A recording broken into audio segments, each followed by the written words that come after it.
Yeah, we're going to get started. We'll do another 15 minutes of shtick, and then... Yeah. For those of you who are here early, we've done kind of all of our good material, so this is sort of the B-sides of what we've got planned.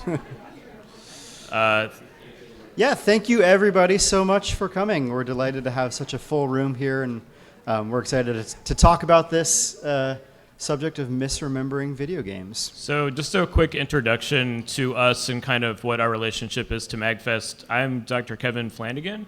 I've been, along with this guy over here, doing panels at MAGFest for 20 years. Our first MAGFest was MAGFest 2. Thank you. Yes. Thank you.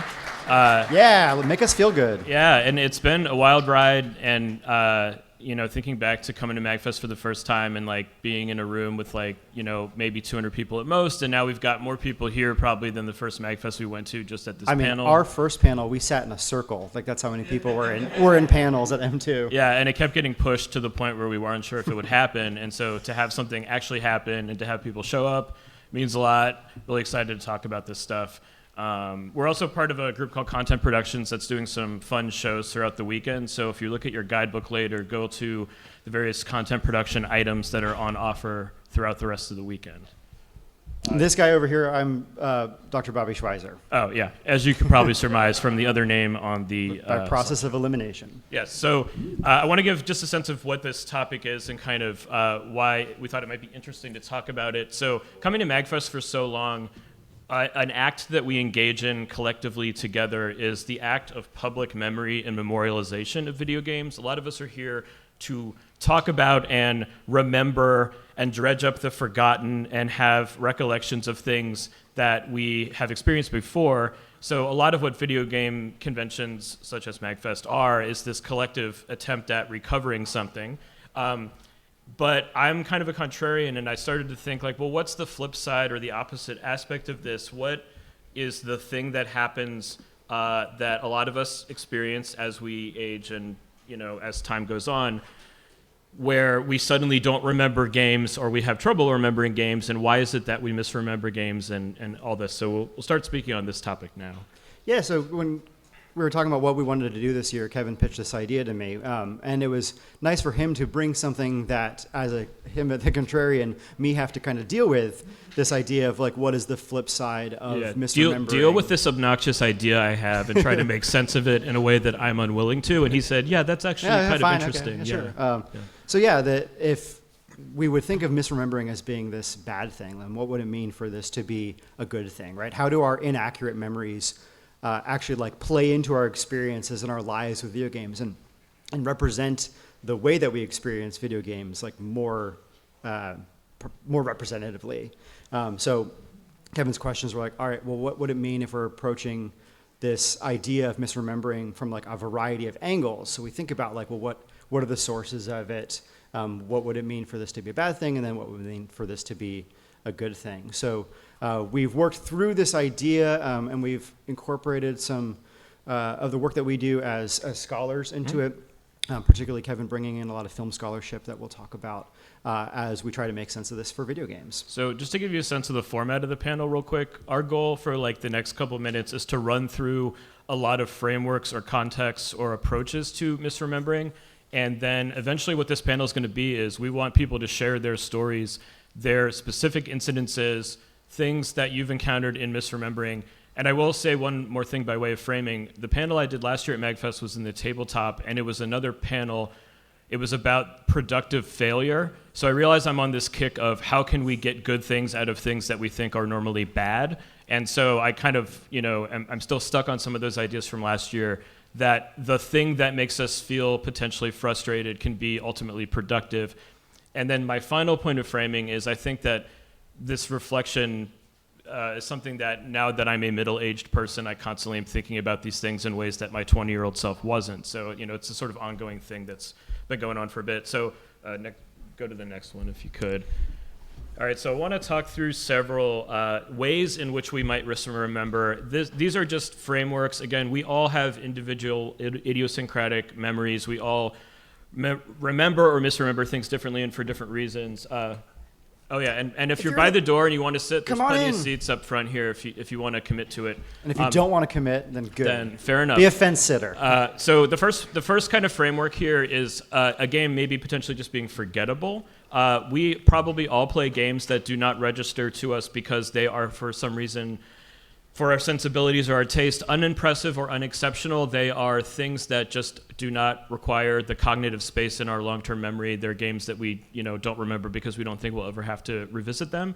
I hope people have examples of this, of games that you at some point played, but you, when someone asked you, could not recollect a single thing about it because the experience was in some way forgettable.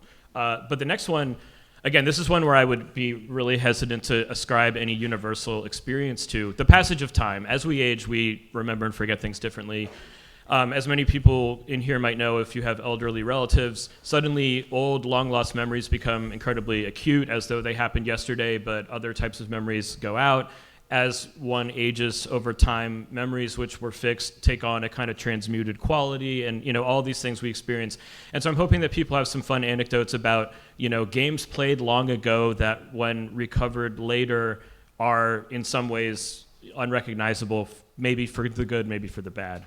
This term is a bit more specific, and I was thinking about a term that could qualify or quantify the aggregate process of memory, so I figured aggregation's a fair enough word for that.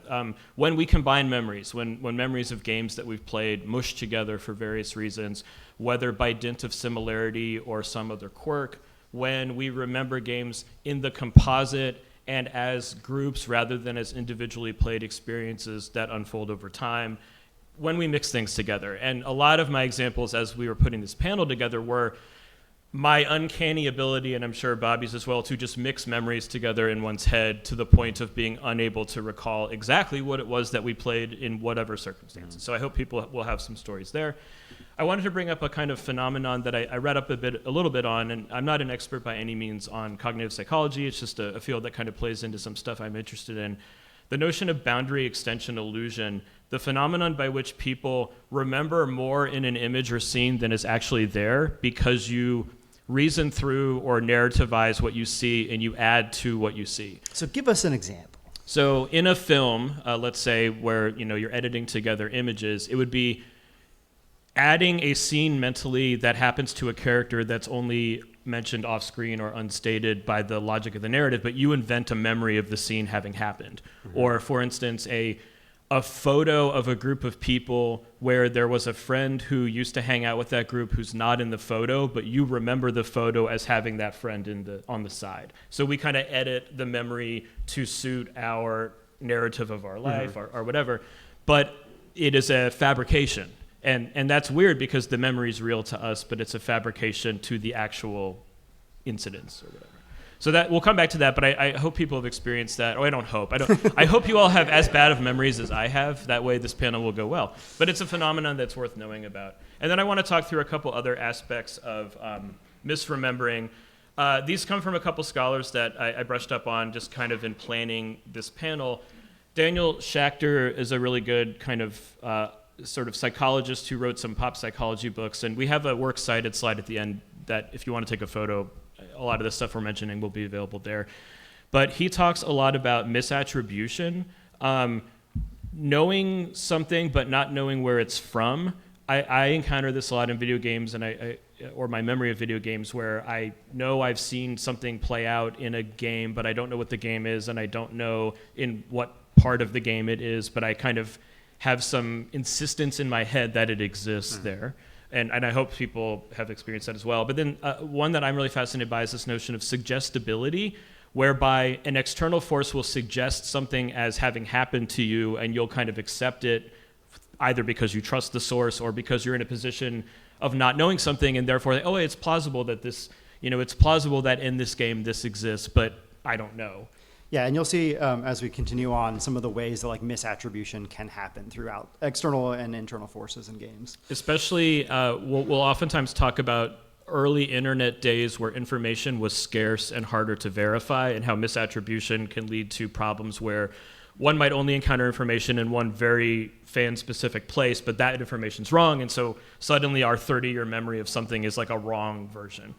Just two more quick things.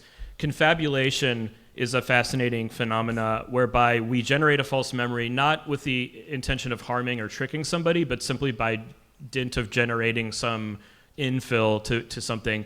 Confabulation, in addition to sounding like a Wonka chocolate bar of some kind, it has this quality of it's the invention serves a purpose to us, so there might be some reason why we do it, potentially to cover up a trauma, potentially to explain something that we can't explain through the typical channels by which we would explain something.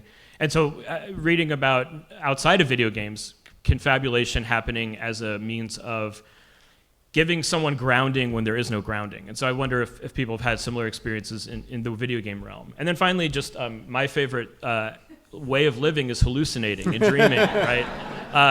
Literally hallucinating a game, thinking a game, and I know we talk about hallucination a lot now with AI, but hallucination's fascinating because while it is fabrication and potentially on some level false, it's also where the cool shit happens, right? It's where the interesting stuff happens. There's a reason why sometimes you want to get back to a dream. It's because it's where the kind of mellow world goes away and suddenly you see stuff. And, so I think maybe there's space here for the productive quality of hallucination and stuff. And then we'll talk later about collective phenomenon, but sometimes this happens not just for individuals. So, yeah. So you brought me this interesting example of a book from 2004 that you liked by Victor Bergen yes. on fragments. So this is great. This critical theorist, Victor Bergen, an artist, this book I read in undergrad, and I sort of it's always stuck with me for some reason. So I wanted to say a few words about it before I shut up for a minute and pass the torch over to Bobby. It's a cool book. The argument of the book is basically we never remember films as a unified whole. Even if we've seen a movie a lot, what we actually remember, he argues, is that we retain fragments of a movie and sequences or associations, and that what we do mentally oftentimes when we watch something is we reconstitute the whole via the fragments, and every time you do that, there's elements of that you could get wrong or forget.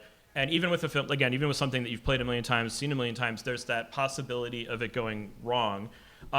He talks about film spectating, the act of watching a movie, as being something that you do as a kind of half-digested reverie. When we watch these, magical images on screen, when we watch a movie or TV show, it's not necessarily rational processing of information. It's kind of like the magic of images summoned from far away. He uses a kind of lot of magical and occult language, which I appreciate because it helps cover over the unknowns of this. And then finally, he has this quotation. I'm just sharing it here for anyone interested. Mental images derived from films are as likely to occur in the form of the involuntary associations and are often provoked by external events. I think something similar goes on with video games, if I may speak for other people here. Other forces work on us as we play a game. Our memory of the game becomes the combination of the game and the external forces, and sometimes those external forces can be really emotionally powerful or cause us to have all sorts of other problems or whatever. And we'll have examples later, but yeah, that idea stuck with me. Yeah, and that's an interesting one too, because I think there are a lot of people who consume all kinds of things at the same time, right? So if you're playing a game and listening to a podcast, then now the podcast and the game are inextricably linked. And perhaps having the juxtaposition of those two things gives meaning to each one of them. Like you happen to have the right thing you were listening to at the right time, or the right music at the right time while playing a game. Or you're watching Parks and Rec for the 15th time while playing a game. I had multiple conversations yesterday asking people, what's the game you play while you watch TV these days? And everyone's got I'm playing Mario Wonder while I watch Top Chef. That was one of the conversations. I'm like, yeah, that's the kind of, the game is not just the game. The game is the Top Chef din in the background. The game is the smell of popcorn that you made. It's kind of the sense memory of all of it, right? Mm-hmm.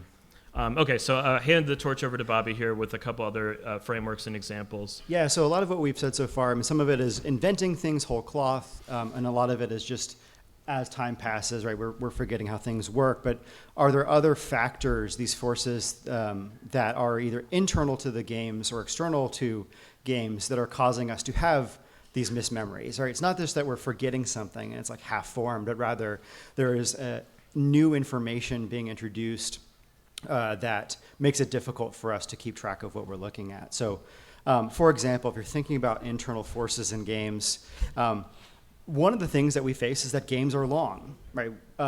We play games that take a long time, and also sometimes we take a long time to play games. Yeah. So I played Final Fantasy VII Remake over the course of a year and a half, like once a month with a friend. And so remembering what happened the previous month was like a very difficult thing for me. So my whole picture of that game, while incredibly positive, is very different than someone who played through it in a weekend. There's also the problem that games can often be similar to one another, and that's where we get these points where we have difficulty discerning what a thing in our memory was and which game that came from. And that's part of the nature of like being fans of these things and spending so much time and dedication to them, is that it's not like we have the one game that just sticks with us because that's the one game we ever played. Right? We're constantly trying new things, and as a result of that, it gets more difficult to discern what their sources are. Additionally, I'm one bullet point behind. Additionally, right, there's this idea that games have variability in them. So if a game has different story outcomes, or if you might play it or approach it differently depending on what your play style is, then if your memory of the game is only that one route through the game, and you didn't go and you poke at every single possible tree in the interactive narrative, or if you only play 4X games one particular way, and then you went and played it a different way, right? You went for another X, then your memory of that would be very different than if it was just whatever you're used to doing. And just real quickly, some of my favorite conversations at MAGFest every year are the how did you play and remember this game that I know I played so differently from you that we're almost speaking a different language and talking about it. And it's always fascinating to do that. And it's not necessarily, in this case, strictly speaking, that either party is misremembering, but either party's experience and frame of reference is so different that it is like an entirely new object or something. Right? And there's a sociability of it, which is like if you're playing a game that is multiplayer, then that is a new factor that comes in, whether it is something that's cooperative or competitive, right? You are playing Fortnite with your friends as a way of socializing, or if you played the game Journey when it first came out and you had that experience of like teaming up with random people across the internet and like sort of remembering somebody who might have popped into your game and like what that contributed to it would be very different anytime you played it. There's also the idea that like sometimes video games just happen quickly, right? Stuff's flying, stories moving. Life happens fast, I'm dumping points into things, and I'm not paying attention to the individual moments. I'm not reflecting on those. So by virtue of the attention that the game is asking of me, it's harder for me to remember any particular thing about it. So maybe it becomes a little more abstract. Mm-hmm. And then there's these external forces that cause us to misremember. So these are the things that would influence what our memories are. So part of this that we thought about was like knowledge of a game only through secondary sources. So you don't have firsthand knowledge, but maybe you watched a Let's Play, or maybe your entire knowledge of a game is reading the strategy guide for it, and you've never touched the thing itself. And my favorite example is staring at the back of game boxes. What is this game? And remembering the screenshots and the terrible copywriting on the back and never playing them. That's great. I love that. And we consume a lot of media about playing games. So if you have a YouTube channel you like, you have streamers or podcasts that you listen to, those people's opinions of the game suddenly like become part of what your opinions and memories are. So something that you may not have remembered is the thing that they may be reinforcing for you. So it's this external factor there. So these things cause us to like mutate our personal experiences into this like shared collective experience, or whatever that fixed experience may be. And it is no longer your version of the game that you're remembering. So through these things, there's also issues of like lacking complete information. So when we're thinking about any game that we played, like maybe we only played a bit of it, and so we don't have everything about, or we don't know everything about it, or maybe that we've heard somebody talk about specific parts of it, so that's the thing that fixes with us as well. So, I mean, there's a bigger question of, right, like, what does it mean to remember a game that we've never played before? What does it mean to have your primary way of consuming the game watching somebody else play it? And Is that the same thing as having played it yourself? Is it, or what are the overlaps, or is it entirely different? And we should say too, when we start to share stories in just a minute, and even give some of our examples, it's almost always not an absolute sense of forgotten, misremembering versus remembering. It's degrees of memory and misremembering. So there's this sort of interesting sense of, you could say, I very nearly feel like I can remember playing this game, and you can also qualify that by saying, like, I almost think I misremember. Like, there's almost a sliding scale, right? And again, that's part of what's so fun about collecting different people's experiences, is that everybody's like tipping point for that's a bit different based on what you like and what you've played. Yeah, and this was brought up earlier when we were just chatting before the panel began, but there are places where we have fleeting memories of games because those games were kind of ephemeral. So if you played a lot of Flash games, like maybe there's a game you kind of remember playing, you don't remember anything about it, you can sort of describe what it might be, like you go to a Reddit like tip of the tongue forum, like, can anyone find this game that I'm trying to think of for me? I think it is this. But unlike the thing you may have gone out and bought and spent a ton of time with, if you played a Flash game for a week, 15, 20 years ago, it's much harder for you to remember those things. I have the same thing with early iPhone games. Like, yeah. There was something I really loved. Don't know what it was called. Don't remember what you did, but I remember having a good time looking at my phone. Yeah. Some of my favorite preservation stories I've read about just on social media this year have been like someone tracking down a shovelware disc of like 150 ripoff games and finding the one game that they played a ton of on Windows 95. And they were like, no one has bothered to say anything about it, and this was like total crap on the marketplace. But weirdly, you can recover sometimes these memories. Yeah. Some of these memories are unrecoverable, but it makes me kind of smile when that happens. I'll do this with my students. They'll try to like remember a game, and I see it as a challenge. I'm like, I'm going to go home and find out this game that you played one time and see if I can use my Google using your on detective capabilities. I'll go to the Giant Bomb wiki and look for one page that has that object in it that they kind of remember, and look at every single game and see if it is. And you want to talk about collective? Yeah, so I think one thing that's worth talking about, I mean, this pops up in a lot of kind of other contexts and oftentimes is used sort of for humorous effect, but the notion of a collective misremembrance on something, a Mandela effect, a Berenstain Bears, whatever other version of this that you have, I think there's probably some good applications to games that I personally don't know about, of just a collective group of people all misremembering a game for the same reason, all thinking, Shazam on Sega Genesis exists, whatever it might be, right?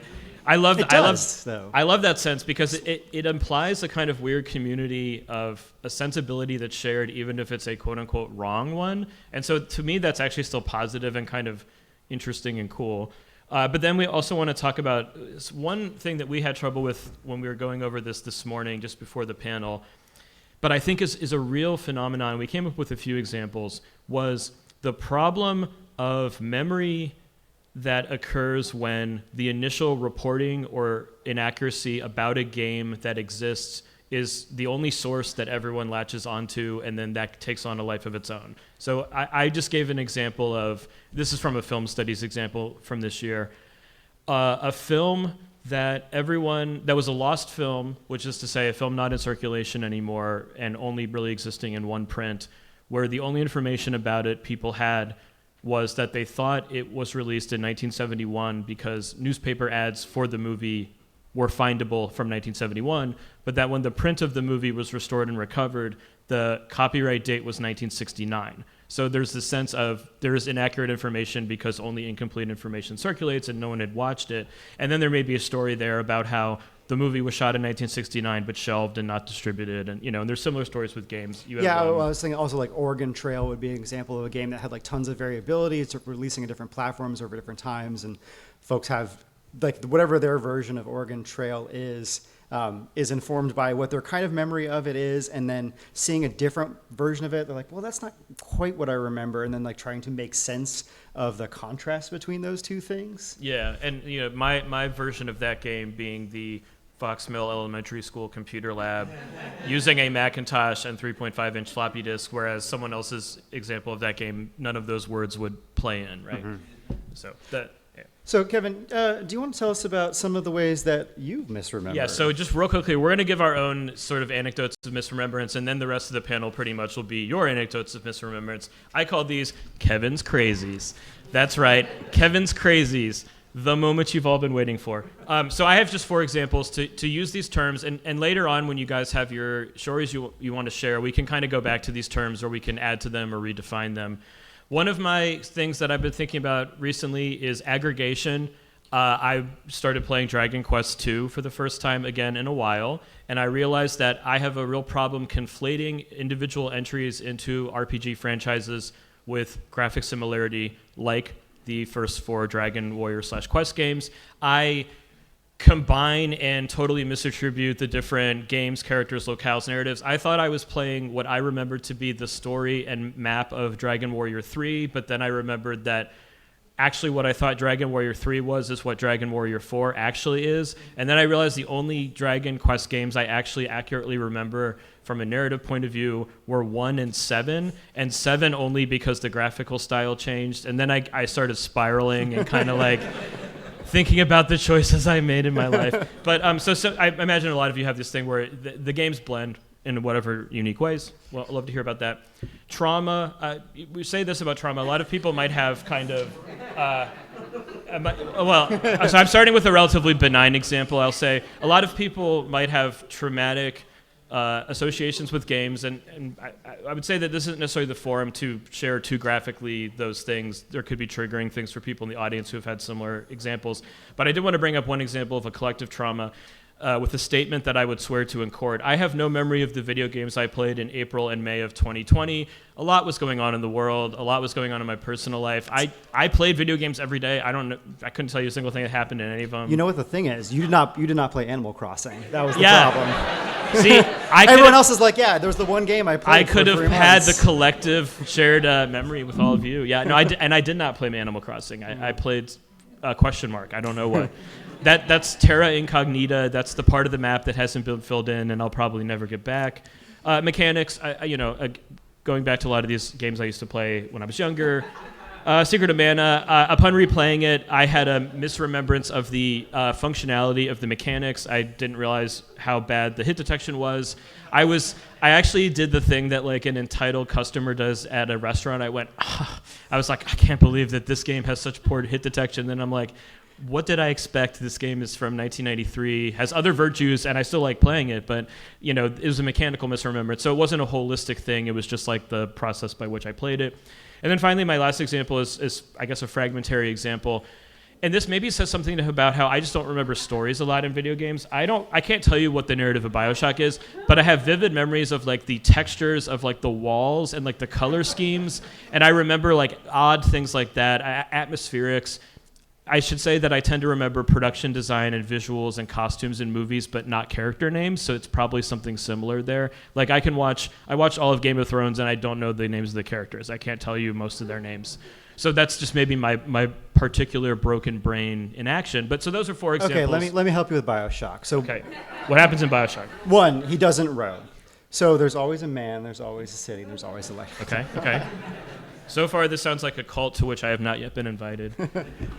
So we're going to transition to actually what you've really been looking for, which is Bobby's Blunders. Yeah. That's right, Bobby's Blunders. We call this segment Bobby's Blunders. Yeah. So as I was playing Black Mesa, the remake of the original Half-Life that was primarily done by fans, this like long-running fan project, me playing through Black Mesa was me remembering Half-Life exactly. And then I went and watched a documentary about it and realized how much of Black Mesa was invented to make the original Half-Life a more modern game. Like things in there that for me, I was like, yeah, I absolutely do. I remember this segment here. I remember going across the dam here and having to run out. Like, no, that stuff, you didn't do that. Like there's like this one little turret thing. They built out the game in a way that had me reflecting back as if that was the first time I was playing it in like the year 2000. Another one, which is kind of a disappointment, it's like the Secret of Mana problem, but Borderlands 1 sucks. I went back and, I'd played Borderlands 2, and I was like, I'm going to go back and play some Borderlands 1. We spent a lot of time with that game. And then, like, realizing, like, when you go down, you can't crawl. And you're like, oh, my memory of it is just like the first content of Borderlands 2 in the mechanical sense, but actually the game itself is that very overwrote different. the experience. Yeah, still love it, but yeah.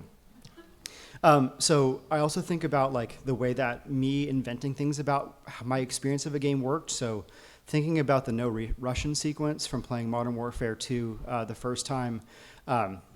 So you are in the military, you are storming this airport, and you can kill the civilians as you're making your way through it.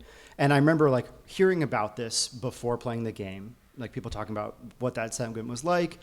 And in my memory of playing the game was I went in and I purposefully did not shoot anybody. I let all like the NPC, like all the other characters do all the killing, and I like, oh yeah, I'm shooting everybody, look at me, right? Like pretending like I'm doing that. I don't know if that's possible. My memory of me playing that segment of the game is that, yes, that's possible. You gave yourself the ethical way to do it, Yeah. even if it's not. Yeah. I like that. Yeah. I will go to my grave saying that that's how I played it. But I don't know if you can actually I've do actually that. already paid them to etch that into your tombstone. So. Some Russian. some Russian. And then there's like things like this game that I played when I was a child, and I'm pretty sure it was by Hudson Soft, and I had like a vaguest memory of playing it in my living room upstairs, and it was a side-scrolling game, but it definitely wasn't Adventure Island. And then I was like, might be Mylan's Secret Castle, and then I go and look at screenshots of that and like gameplay. I'm like, no, that's not exactly what I'm thinking about. And maybe it wasn't. Maybe like I'm just like smashing that together with like Castlevania. I don't know what it is, but like this. Of all the games I played then, this one memory of one level that I do not know exists and will never be able to find it. Yeah, and that's your particular burden to bear. Yeah. I'll carry it all weekend. We should probably kind of speed. Yeah. So let's pop forwards. Right. So when you started this panel, you said, misremembering could actually be a good thing, right? That's your provocation. And so as we begin to chat with you all, I'm going to walk around with this, and we can hear some of your stories. We can also frame these things as like what the positive aspects of misremembering is. It's something we all do. And so if we're embracing that, what do we get out of embracing that? Because there are a number of virtues for this, right? So for starters here, Yeah, so it's pleasurable to rediscover things. What's great, actually, in misremembering is the pleasure of, if not recovering the memory, making the new one. Revisiting a game and getting pleasure from it is great. I mean, one should not feel ashamed for forgetting a game and then coming back to it and getting maybe new or different or varied pleasures from it.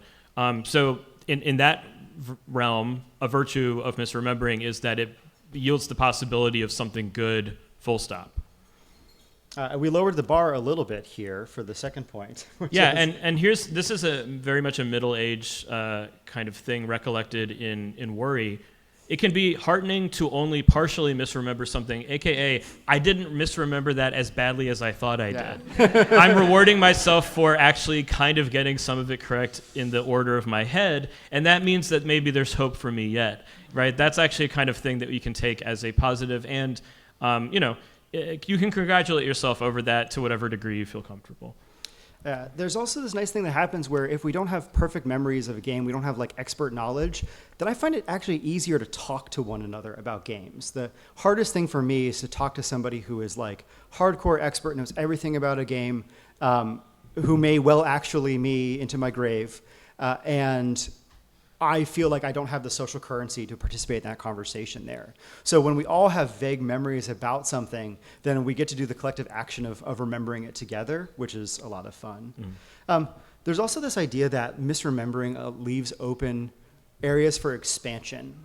So there's a author, David B. Harvey, who was talking about the way that like having some openings in something like the Halo series allows for there to be transmedia adaptations of Halo in like other places. That we can't have a perfect canon because then the object is too fixed. We need some of that flexibility to tell interesting There's stories. also where headcanon, fan fiction, all the great stuff that we do by building the franchise out for ourselves and our friends comes from. The spaces that let you do that. Yeah. Okay, here's my... this is like what I would tell my students. Like, misremembering is actually interesting. It's like actually more interesting than remembering something well, because misremembering is kind of messy and kind of weird. And I was talking about how much I like hallucinations earlier.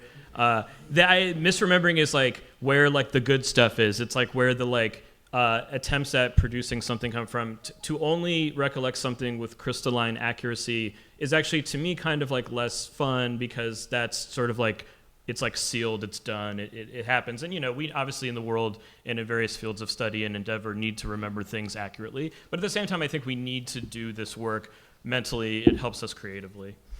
Apparently, because we can't help ourselves from being teachers. Yes. I think of this misremembering as a really productive thing for doing like game design work. So I teach game design classes, and by having these like vague memories of something, I can get students to like draw out what that might have been if they're trying to make that game about it. Mm-hmm. So they get to sit down and then work through it in a new way. So we have about 20 minutes now to share stories, bring up examples, whatever. I just really want to hear from everybody, because like when we were planning this panel, we immediately kept thinking of stuff, but like everybody's got different experiences, different mismemories. So he's going to be going all around the room. I might help point out people if he can't see them. Please talk into the microphone and give the floor over to your colleagues here who are sharing their stories. Yes, and two things. So first off, be mindful that if you have a mismemory of something that is from a traumatic experience, don't overshare that traumatic experience in the room here. There may be other people who have difficulty with that. Think of this as a trigger warning for that type of thing. So you can speak vaguely about that if trauma is a part of what you're talking about. And also do make sure that we have a lot of time for people to share. So I'm going to try to move around. I may just steal the mic back from you. I'm not being rude. It's a power move. It's what you can do. Yeah, so we're going to start up here if you still. So I'm really curious about how like games with continuing patches or like live service games will play into this. Because I remember playing Disco Elysium, and there was a lot of discussion about how like somebody says they did something that other people didn't think was possible. And like half the time it was, oh, they added a whole bunch of new stuff in this patch. The other half the time it was, this is some really obscure stuff that like one person stumbled into, but it was there from the beginning. Mm. I love that example. My own version of it was, I played like the broken ass crappy Cyberpunk initial launch, and so people who played like the fixed game are like, what the hell, man? And I'm like, nah, this like weird glitchy thing. So yeah, that is a huge space for possibility. I love that. Yeah. Got another one over here. So mine's about how like game mechanics can change over time. So I'm a huge Pokemon game fan, been playing since Pokemon Red, Blue, and Yellow. When they were re-released on the Virtual Console, I was still in the mindset of like certain type advantages and stuff, and had completely forgotten that things like Karate Chop was now a normal type attack, and like Ghost types completely ineffective against Psychic types due to a coding glitch. And like it was so weird to like have 20 years of experience playing Pokemon games, and all of a sudden now I'm like fumbling again like a kid. Although I will say, when I got to the Saffron Gym, I still remembered the sequence to get to the gym leader without even like looking it up or anything. I felt like a god. That's awesome. Yeah. Change your relationship to Pokemon? Yeah. No, it was kind of, yeah, because I was sort of like, it started to feel a little bit stale and everything. So going back to the very beginning and then seeing like where it all started again and sort of picking up back where I originally began, it was just like, so sort of felt like fresh and invigorating. And then like, and then the new gens came out. And I was like, yeah, I'm pretty excited for this game now, these new games. Awesome, thank you. I'm gonna do a couple over here, and I'm gonna pop to that side, and then I'm gonna work my way. I'm just gonna run around. We're trying to work the room so that if you sat in one part, you're not going to be ignored. Yeah. So the one I would say or the thing that I think that comes up is like if you watch a lot of speed runs for games that like today that you played as a kid, like Ocarina of Time.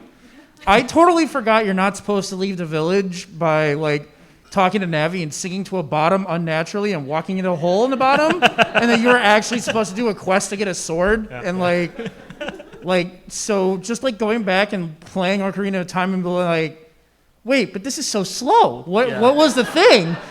There's a whole game to this. What do you mean we're not skipping this?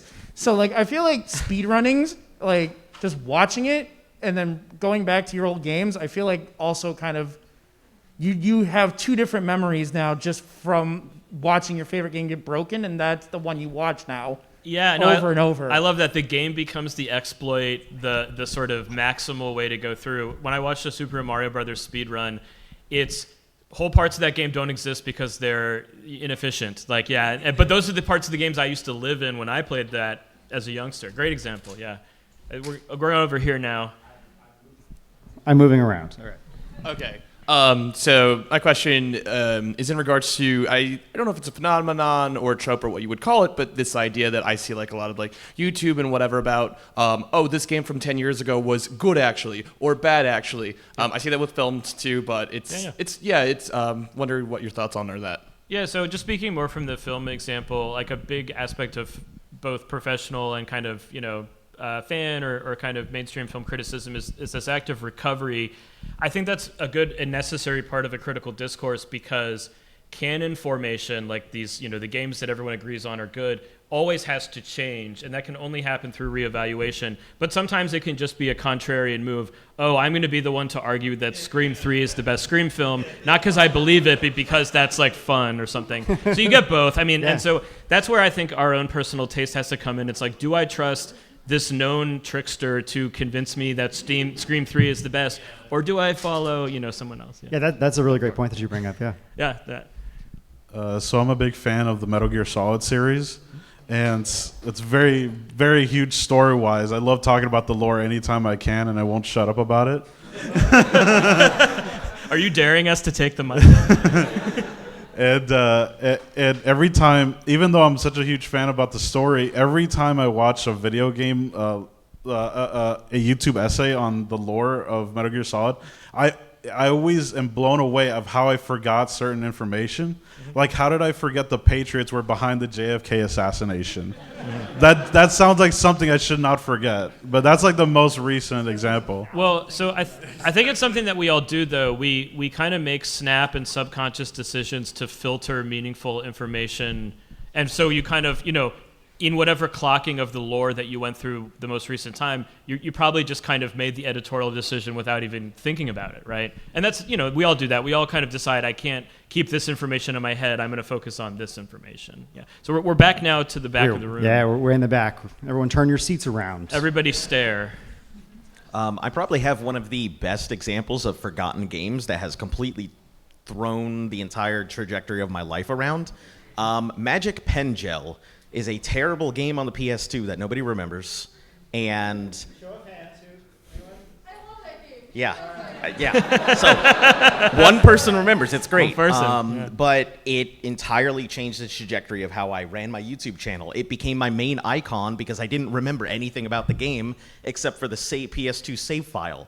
That was a little dog running around, and it became my icon, and it just became my channel from then on outwards. And nobody I've ever talked to has ever heard of it. And it's a terrible game, but it's a terrible game that has burned itself into my brain. Yeah.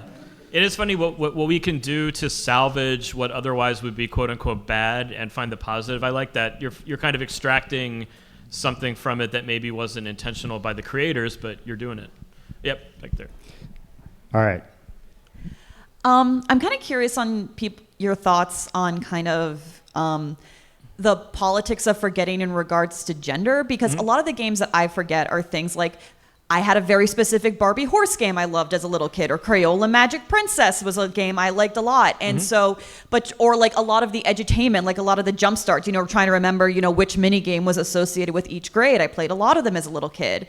But then when you try to get into things like GOG, which is an amazing service doing a lot about good preservation stuff, you don't see a lot of the quote-unquote girl games or the quote-unquote kid games there. And so like a lot of trying to recover those memories becomes harder because, I can describe every single detail of this one Barbie horse game, but I can't seem to find any information online because they're all jumbled together. Yeah. So I could just speak only from the perspective more of film preservation and recovery. So that's a conscious move that a lot of feminist organizations in the 70s and 80s made for film preservation of movies made by women, precisely because conventional archives, quote unquote, conventional archives and catalogs weren't preserving those works. And so now you have all these great film archivists who are preserving kinds of movies that were never talked about in quite that way, like education films, highway safety films, drug scare movies, like that stuff has become preservable. But you're right, it has to do with, all sorts of bad ingrained sexism and, decisions that people far before us made. So I don't know if I have a thought other than that's the important recovery work that needs to be done, is precisely those things that haven't had the same limelight, but many people have those memories and want to recover them. So yeah, great. Thanks for sharing that. That was a great example. Speaking of edutainment games, does anyone remember Clue Finders?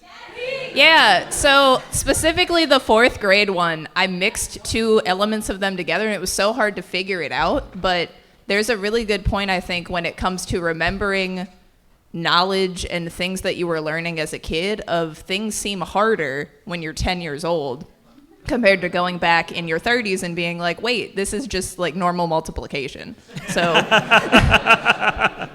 that's pretty much it. Yeah, something like that, the depth of something's difficulty can build and become legendary in your head over time, and then adult competent you can just do it. I like that, yeah. Yeah, that sounds like a great idea for a panel for next year. Like, there just needs to be an entire one on edu-games. Oh, yeah. Or games for girls. Like, Yeah, I want to know more about it. Okay, so I completely conflated my memories of the original Dragon Quest and Final Fantasy to thinking that they both used MP. Mm-hmm. So I'm going back to read my original Final Fantasy instruction manual. It's like spell slots like, time travel's real. Who changed my past? This isn't fancy. How did this happen? I think for me that happened because I first played Final Fantasy 2/4 and MP3 existed there, and then I thought that would be the system when I went back to 1, and it wasn't, right? I don't know if something like that happened with you, but yeah, I think someone's just messing with us, really. That's actually the explanation for all of this, is someone's effing with us. Yeah. So I'm going to jump back to Pokemon real quick. I'm 30, so Blue came out when I was like 6. Mm-hmm. And Pokemon taught me to read. I'm sure there's a lot of people in here who have that. Yep. So about 2 years ago, I was going through my dad's house, found my old like Game Boy Advance, and I found my copies of Emerald, Blue, and Gold. Mm-hmm. And I was like, oh my God, yes. So I popped in Emerald first, and there was my Swampert. I've always been a water boy my whole life. Popped in Gold, and I'm like, oh my God. There's my Feraligatr. I'm so happy. Cannot wait to see what my Blastoise looks like in Pokemon Blue. Fire up Pokemon Blue.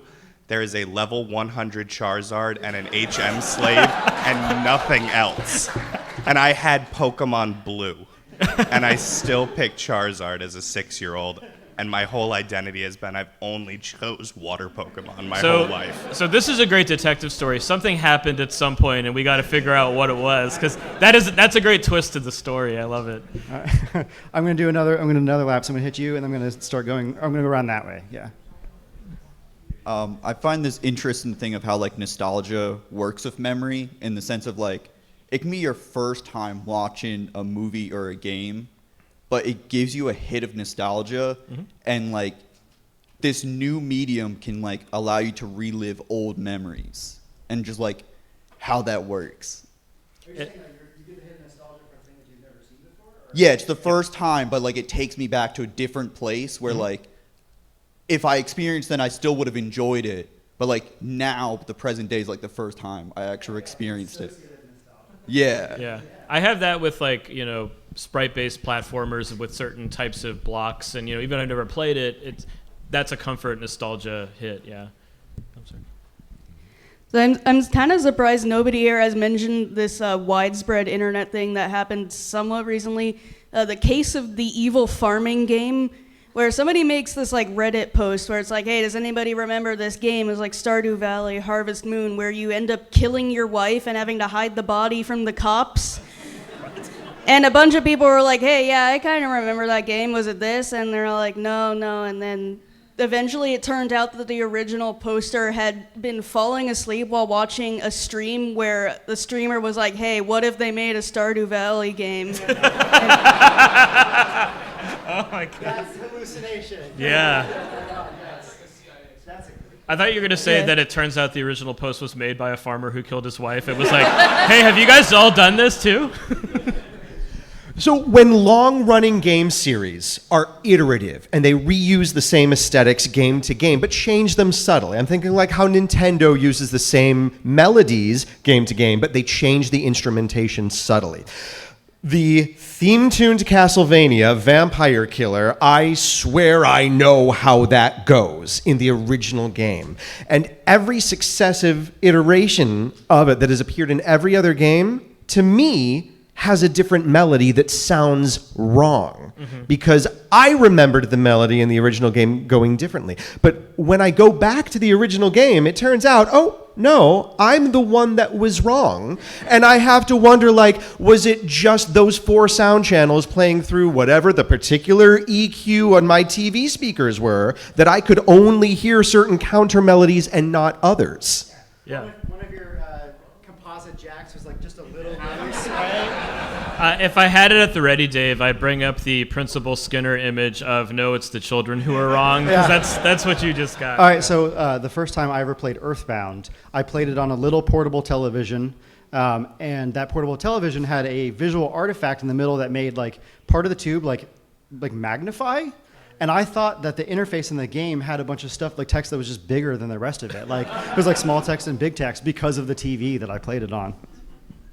So I had an experience that was, I wouldn't qualify it as traumatic, but it was scary. I'm just curious, who played Spider-Man on PS1? Yeah. And of you guys, how many of you remember Monster Uck? Yeah. Last level? I refused to play that level as a kid because I was so scared of it. And recently, as a 26-year-old guy, I played it legally and did not emulate it. I'm like, it couldn't have been that scary. Let me boot it up again. And I finally beat the level, and I'm like, that was true fear. I'm not surprised that I was scared of Monster Rock as a child. I was right to be scared. So you were correctly remembering the fear. That's interesting. Yeah. Perfect memory. All right, I'm going to go back to the middle over here along the wall and keep moving. How are we doing on time? So we have 8 minutes left, and let's try to cram what we can into those 8 minutes, and then we got to bow out so the next panel can get in here. Hey, so I have a question, and I'm just curious about the effects of a game that gets emulated and its different controls and how that impacts memory, because I recently played Mario 64 on Switch, and I was great at the N64 version, and I sucked at the Switch version. And I was like, I can't get through this level. I just misremembering how to get through things because I'm just using completely different controls. Like, I'd love to talk a little more about that. Yeah, so for me, just speaking for myself, I also played Mario 64 for the first time again on Switch, and I actually had to give up because I was getting frustrated with not just the controls, but my memory of the camera was a better, more modern camera. Yeah. And the camera in Mario 64 is so frustrating. So I wonder if that was your experience too.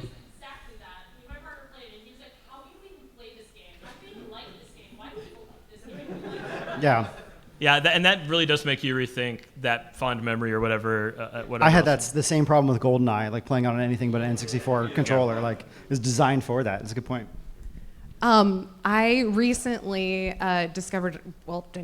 stumbled upon a kind of Mandela effect thing, which it was about the first Last of Us, and sorry for some kind of endgame stuff, but the constant question of was Joel justified and everything that happened, and there were so many people saying, yes, of course, when he's going through the hospital at the end, there's a recording saying that this probably won't work and they're just going to dispose of Ellie.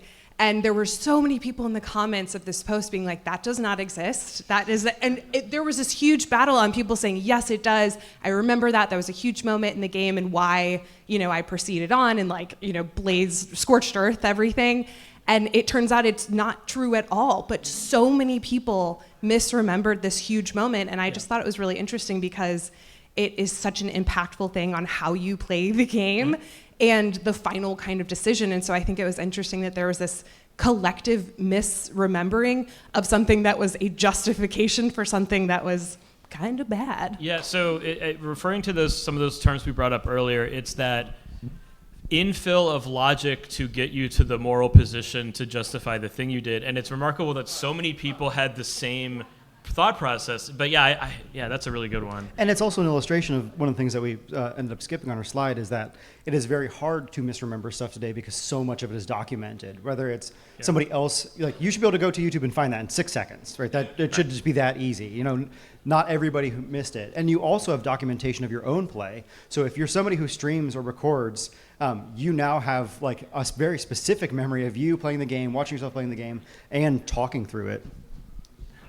So I have been replaying the first 3 Metal Gear Solid games, but along a different line. I played them probably when I was like 12, 13 or so like 16 years ago at this point.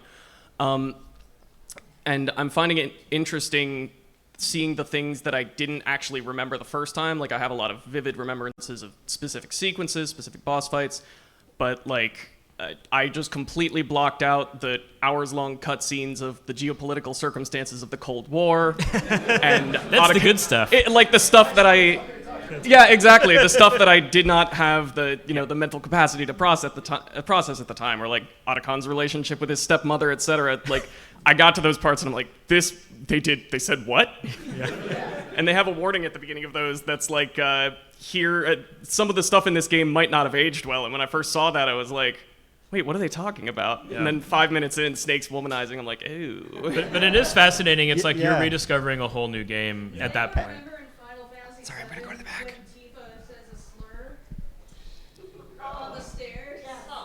Oh, geez. No, what? Maybe we don't repeat that here. So we have time for just one more before we have to stop, pretty much. We have a super quick one, so maybe we got 2 more. Oh, maybe we'll do 2 more. Okay. It's Rattata, not Ratatat. That's what I always called it as a kid. That's very profound. My Rattata cover album. Okay. Oh, wow. We have someone pointing to people. So there's a vote all the way back here. Urgency back here, yeah. Appreciate it. One that I was really kind of caught off by because I went and replayed it, and I think it was just kind of buried by just the personal opinion of just everyone around me, is Pyre from Supergiant. # please go play Pyre. It's an incredible game. But like it was one of those things of like, man, like this game wasn't as nearly as good as I remember. All my friends said it was really boring. I get back in and rediscovering all these characters and crying down myself. I'm like, oh my God, everyone here is so great, and I don't want to let them go. And it's just such a wild thing of just like that rediscovery that was talked about, and just like how that was kind of just lost to everything. So it's just really cool to rediscover that and be like, wow, like it just time changes things. Yeah, was any of your reevaluation of that based on like playing Hades afterwards? Gave you some different context? Or? Yeah, like because I played the Supergiant games before that, and then Hades after, and it's just wild. It's just kind of like I've watched their documentaries and everything. And it's just one of those things of just like, wow, you really can see how like Pyre was their first big RPG sprawling thing, and how that transfers over to Hades, and it just gives you just such a better context for it all. It's just it's just incredible to just see the growth of all the Supergiant games like that. Thanks very much. So yeah, thank you all. So we do invite you to misremember and just take pleasure in misremembering and to think about what that means for your experience playing games. Don't be an expert at everything. Enjoy the ambiguities. Enjoy your past memories. If you're interested in the sources that we consulted to prepare this panel, you're welcome to take a photo of this Works Cited page. I know it's very dusty and academic, but there's a lot of great stuff out there in a lot of fields, and we looked at some stuff we couldn't even include. But I want to encourage you all for the rest of MAGFest to just talk to people about their memories of games. It's like a really fun way to kind of meet people and catch up. I also want to thank you all for being such an awesome audience and sharing such awesome thank stories. Everybody. This has been really fun. Thank you, MAGFest.